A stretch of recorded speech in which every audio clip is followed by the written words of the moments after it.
നല്ല ബിസിയാണല്ലോ എല്ലാരും. ഇന്ന് എല്ലാരും ഭയങ്കര ബിസിയാണ്. നമുക്ക് ഇന്ന് ഒരുപാട് സ്റ്റോക്സ് വന്നു, പ്രത്യേകിച്ച് ഓണത്തിന്റെ ഐറ്റംസ് ഒക്കെ. സാരീസ് ഒക്കെ ഒരുപാട് സാരീസ് ഒക്കെ വന്നിട്ടുണ്ട്. പ്രത്യേകിച്ച് ദാവണീസ് ഒക്കെ കണ്ടു. ഇതൊക്കെ ദാവണിയിൽ വരുന്നതാണ്. എന്ത് അടിപൊളി കളറാന്ന് നോക്കിയേ. ബ്യൂട്ടിഫുൾ ആയിട്ടുള്ള കളർ കോമ്പിനേഷനിലൊക്കെ നമുക്ക് ഒരുപാട് ഓണം കളക്ഷൻസ് ഒക്കെ വന്നിട്ടുണ്ട്. പക്ഷെ ഓണം കളക്ഷൻസ് അല്ല നമ്മുടെ ഇന്നത്തെ വീഡിയോ. കുറച്ച് ഷിഫോണിന്റെ ഫാബ്രിക്കിൽ അടിപൊളിയായിട്ടുള്ള 2 പീസ് സെറ്റും 3 പീസ് സെറ്റും വന്നിട്ടുണ്ട്.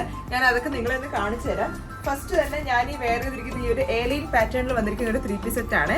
ഇതിന്റെ ഹാൻഡ് വർക്ക് കണ്ടോ, നല്ല ബ്യൂട്ടിഫുൾ ആയിട്ടുള്ള ഹാൻഡ് വർക്ക് കൊടുത്തിട്ട് ഇതേപോലെ തന്നെ നല്ലൊരു കളറാണ്, നല്ല ബ്യൂട്ടിഫുൾ ആയിട്ടുള്ള ഒരു കളറാണ്. അതുപോലെ തന്നെ എന്റെ ഷോൾസ് വരുന്ന സിമ്പിൾ ആയിട്ടുള്ളൊരു ടൈപ്പിലാണ്. ഇതാണ് എന്റെ ഷോൾസ് വരുന്നത്. നല്ല ലെങ്ത്തും വിഡ്ത്തും വരുന്ന ടൈപ്പിലാണ്. പിന്നെ അതുകൂടാതെ നമുക്ക് വേറൊരു 2 പീസ് സെറ്റ് വന്നിട്ടുണ്ട്. ഇത് നോക്കിയേ, നല്ല അടിപൊളിയായിട്ടുള്ള ഒരു കളർ കോമ്പിനേഷൻ ആണ്. 2 പീസ് സെറ്റ് ആണ്. 2 പീസ് എന്ന് പറയുമ്പോഴത്തേക്ക് ഇതേപോലെ തന്നെ ഷോൾസും കൂടി ആഡ് ചെയ്തിട്ടുണ്ട്. ഷോൾസ് ഇതേപോലെ വരും. ഇതിന്റെ വേറൊരു കളർ ചേഞ്ച് കൂടി നമുക്ക് അവൈലബിൾ ആണ്. ഇതാണ് അതിന്റെ അടുത്ത കളർ ചേഞ്ച് എന്ന് പറയുന്നത്. ഇതുണ്ടോ, ഇത് നമുക്കൊരു ലെഗിൻസിലൂടെ ഒക്കെ പെയർ ചെയ്യാൻ പറ്റുന്ന ടൈപ്പിലാണ്. ഇതാണ് അതിന്റെ ഷോൾസ് വരുന്നത്. ഇതിന്റെയൊക്കെ സൈസസ് വരുന്നത് മീഡിയം തൊട്ട് XXL വരെയാണ്.